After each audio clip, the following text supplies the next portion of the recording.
Kariz qaynukam armiyadan 3 kunga aylangani keldi. Shu kariz qaynukamni qaynonamni opasi juda ham yaxshi ko'radi, o'z o'g'lidek ko'radi. Qaynukamni deb qaynonam bilan qaynonamning opasi ba'zida kelishmay qolishadi.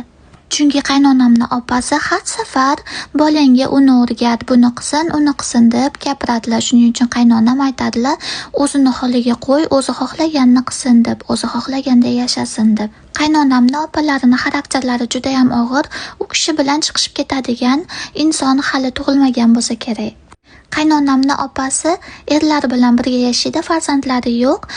Erlari ham o'zlarini ota-onalari bilan hamma aloqalarini uzganlar xotinlarini deb. Rostdan ham qaynonamning opalarining xarakteri juda og'ir bo'lgani uchun qaynonalar bilan chiqishmagan shekilli, erlarini qarindoshlar bilan umuman chiqisha olmaydi. Shuning uchun bordi keldini uzib tashlashgan. Qaynukam bugun uyga erta kelgani uchun o'zim chiqqanda uyaldim. Shuning uchun o'g'lim turishini kutdim. Videoda ko'rganingizdek rosa ushlab arang o'g'limni majburlab turg'izib oldim.